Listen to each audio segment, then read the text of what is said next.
Okay, here is George Hamilton, the star of La Gao. He made a lot of money, dated Elizabeth Taylor, and slept in the White House. George Hamilton is now barely able to pay his hospital bills. The movie star, who is 85 years old, just got terrible news. The cancer has come back. His money is gone and he has to sell the huge house he lived in for decades. From going out with the president's daughter to barely staying alive, this is the sad ending that no one saw coming. The year 1939 saw the birth of George Hamilton in Memphis, Tennessee. His late father was a well-known band leader from the North, and his late mother was an Arkansas belle from the South. It was a mix of big city style and Southern charm that made George who he is today. Because his father was a musician, he moved around a lot when he was a child. His early travels gave him a taste for the fancy, but they also made him flexible. He was the middle child in a fussy family. He wasn't the oldest or the youngest. In 1944, everything was different.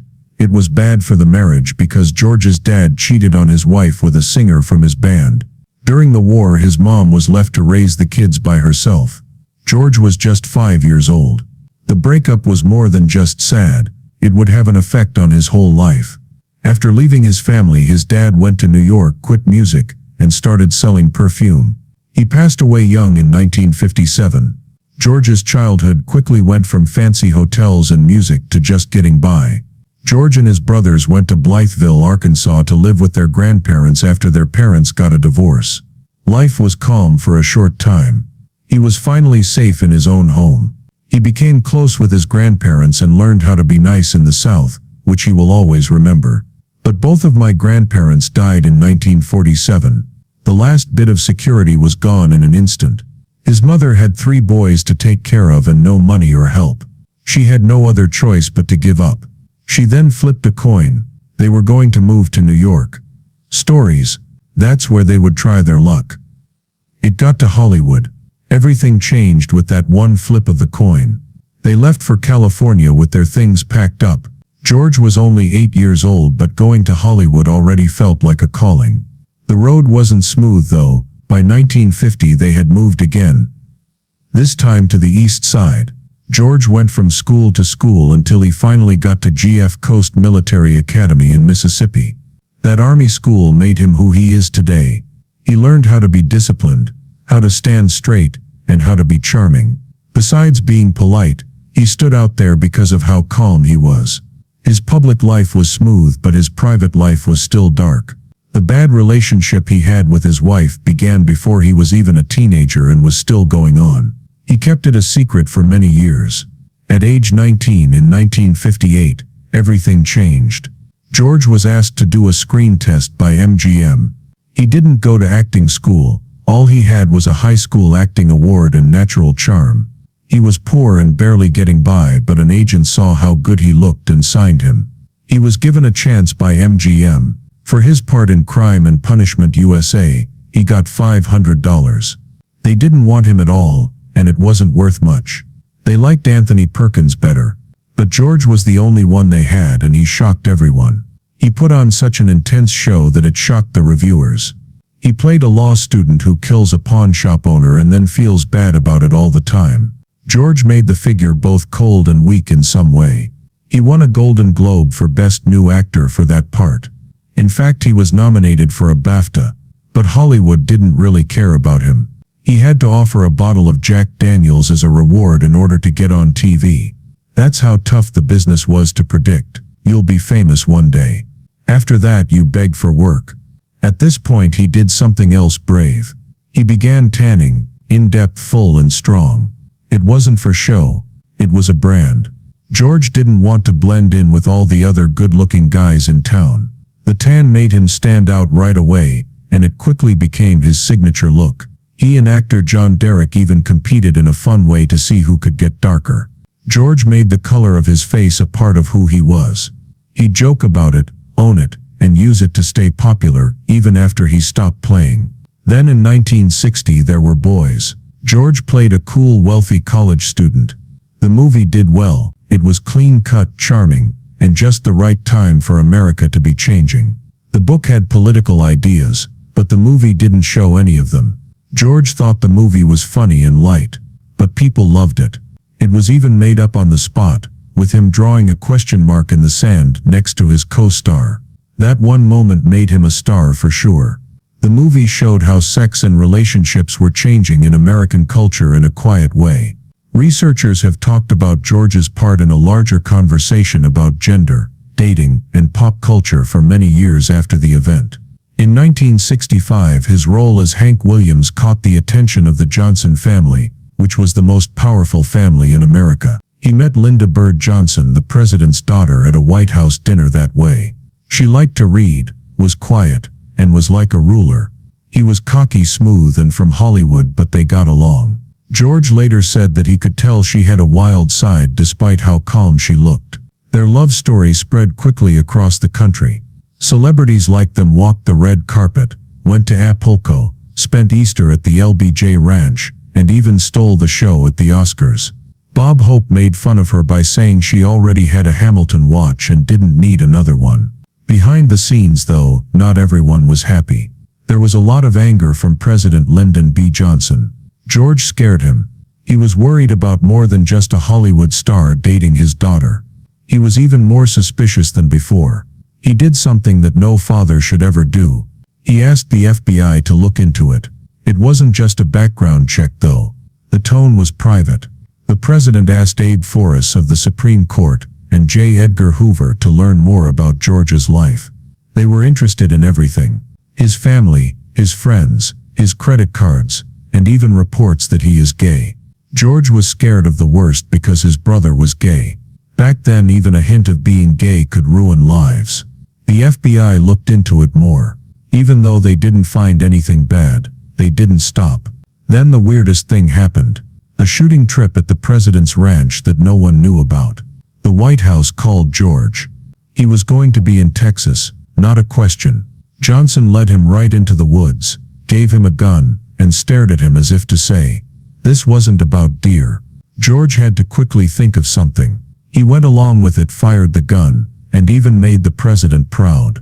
He finally smiled and called him a regular Daniel, comparing him to Daniel Boone, a frontiersman.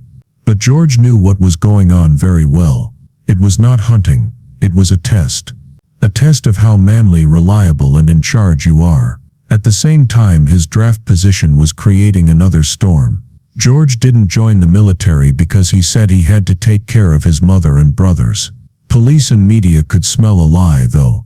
His mother did live like a queen in Beverly Hills after all. The president was already very angry about Vietnam, so he thought this was wrong. It was impossible for George to avoid the draft and date his daughter at the same time. Even though Johnson didn't say it directly, it was clear what he meant. Either fight in the war, or leave my family. Too much stress built up. Late in 1966 they broke up. But here's the catch. George didn't hurt anyone's feelings. In 1967, Linda married Marine Captain Charles Robb. George turned up to the wedding with a smile and posed for pictures like it was any other Hollywood opening. Over the years he stayed in touch with them. Not even when Robb became governor of Virginia did George not get an invite.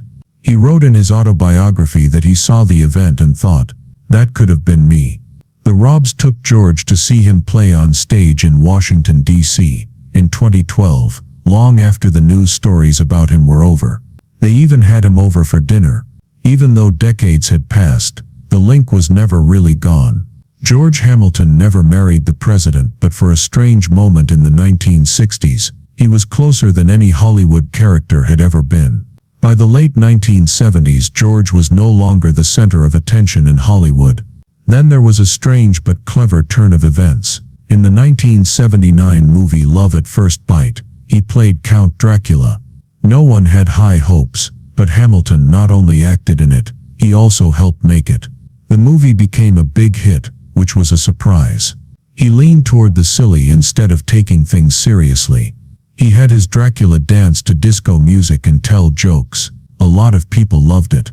Hollywood saw him in a new light, not just as a good-looking actor but also as someone with great comedic timing and real business sense. The movie made money and brought Hamilton back into the spotlight. In his personal life too, he was just as brave. There was something about Hamilton's wedding in 1972 that made it sound like something out of a movie. Colonel Tom Parker was his boss and ran Elvis Presley's business. His girlfriend Alana Collins stopped by to get her things. She was about to fly back to England.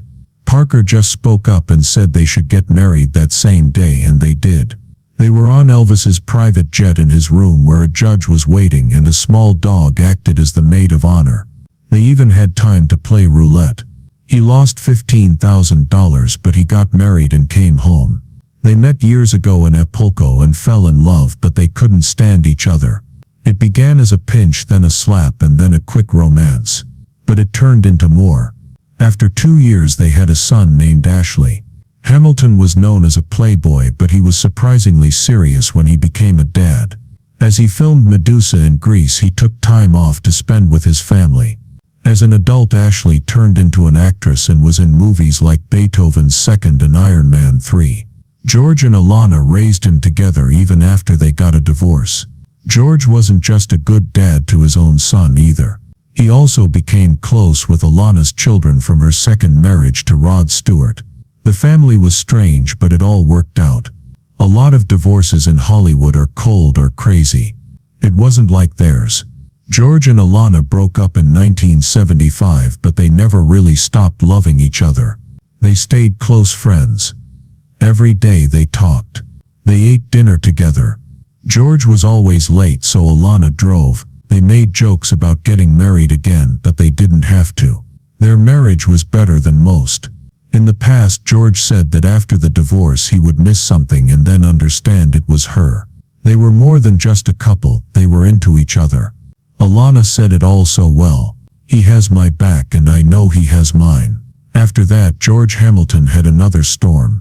George Hamilton went to the Philippines in 1979 to promote his vampire comedy Love at First Bite. That was the start of it all. It was the most important moment in his career at the time. But what he didn't expect was to be invited to lunch at the presidential house with Imelda Marcos, the first lady of the country. That one lunch turned into a friendship that lasted all over the world and was full of glitz, secrets, and finally scandal. The two of them became quickly close after Hamilton won Imelda's heart. They went on trips around the world, shopped together, and even sang songs to each other alone. But what at first glance seemed like a light-hearted friendship between two celebrities turned out to be much darker. Hamilton met two people from Imelda's close group of friends that same year. Antonio Florendo is a rich businessman who made a lot of money by doing business with the Marcos government. Glitzy Tantico is Alada's best friend and personal shopper. These people weren't just there in the background. They were very important in a web of shady loans, hidden deals, and millions of dollars that ended up in Hamilton's hands. Florendo gave Hamilton a loan of $600,000 in 1982. He said it was to get more money to pay off his Mississippi plantation, but the time made people wonder. It had only been 2 months since he went to the fancy Manila Film Festival where people ate roasted cows and drank $100 French champagne. Later, the detectives found something much worse. Hamilton's bank accounts may have had about $12 million going through them. He even flew to Hong Kong to get $5 in one case. $5 million from Tantico's bank account. Prosecutors thought the money came straight from the Philippine Treasury. Soon after, he started making changes to his Beverly Hills home, adding on to it, building a huge garage and making the living area bigger. They thought the money helped pay for it. It didn't end there. Imelda's team even considered buying the house next door, supposedly to make Hamilton's land bigger. Some people believed that the house was never really his and that Marcos owned it but put it in his name. But the strangest turn of events happened when a movie idea didn't work out. A movie about General Douglas MacArthur was going to be made by Hamilton. The script was supposed to be an exciting war story at first, but Imelda's circle made changes that turned it into a romance drama about MacArthur's love for a Filipino woman that she doesn't return. Hamilton said that it was very embarrassing. His words, "I shall return," were changed into a love message instead of a call to war. The movie never came out, and the $5.5 million was brought back to a Hong Kong bank in secret. In the end, prosecutors said the whole thing was a front for a plan to launder money and send stolen money all over the world. Hamilton was charged with a crime in the federal court in 1988. He wasn't charged, but he was named as a partner in a case against Alauda and Ferdinand Marcos, who wasn't charged. It did a lot of damage to his reputation. Hamilton told the press that he was just a friend when he was protecting himself. He said that he had never done business with Alauda and that the only reason he went to her film festival was to be polite. But the facts showed a more complicated story. He admits getting millions of dollars. He spoke out in court and kept defending the Marcoses even after they were charged with stealing more than $100 million from the Filipino people. His lawyers tried to make him look like he wasn't guilty. People in the South called him a gentleman because he wouldn't even do business with Alauda. They said he didn't know where the money was coming from. When he realized something was wrong, he gave it all back. But the story didn't make sense behind the scenes. After the fact, Florendo, who gave Hamilton the loan, said that Alauda was the one who really made everything happen. She chose who got the money, where it went, and how it was spent. Some people think that Hamilton's house could have been a part of her secret kingdom. Hamilton said in court that he might have been used but never knew it. He said there were no red lights. Even though he didn't get charged, the damage was already done.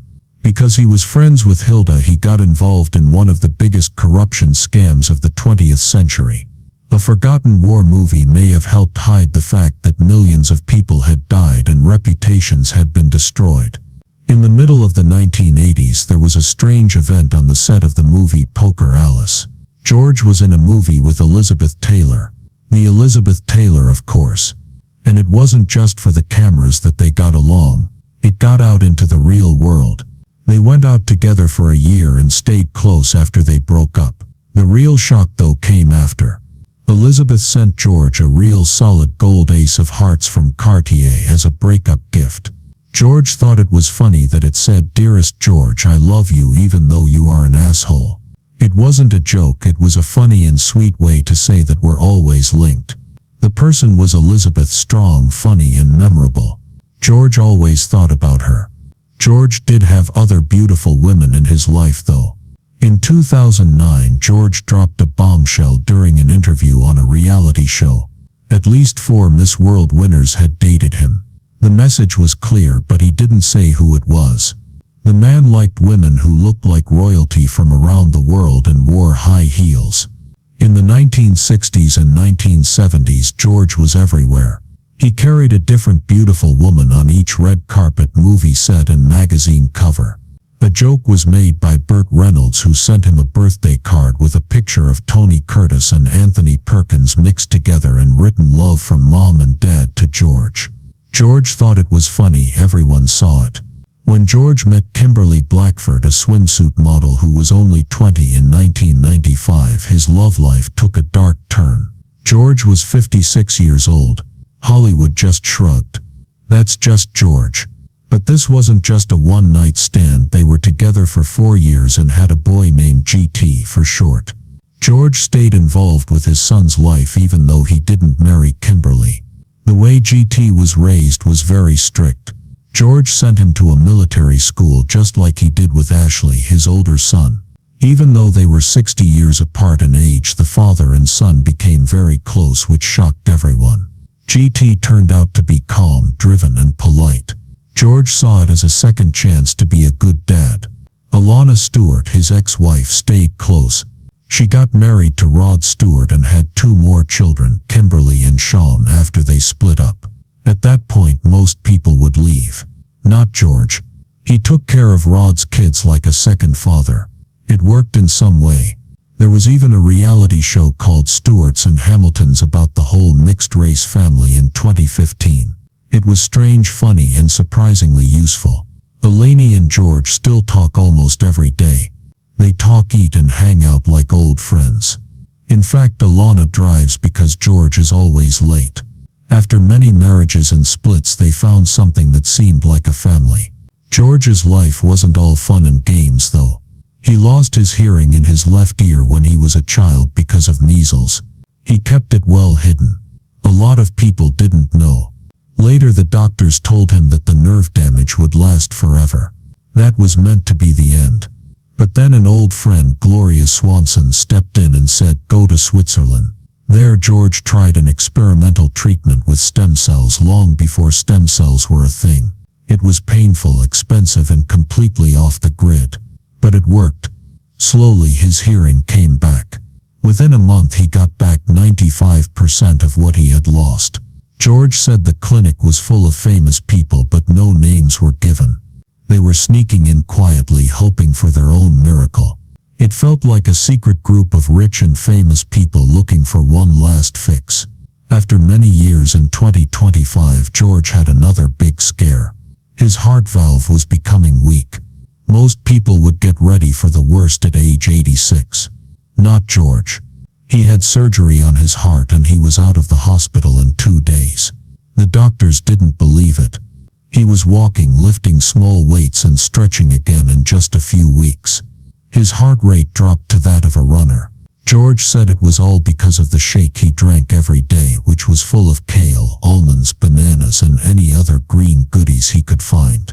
His doctors started writing down details about his recovery for other patients because it was so amazing. No one saw what George was going to do coming. He started a line of skincare products. Yes, the man who was known for sunbathing all the time was now selling creams that said they could fix damage from the sun. It was called the George Hamilton Skincare Method, and it said it would work magic in just one night. One product said it could fix years of damage to your face while you slept. Scientists who study skin laughed at that claim, but people still bought it. The line made more than $4 million in its first year.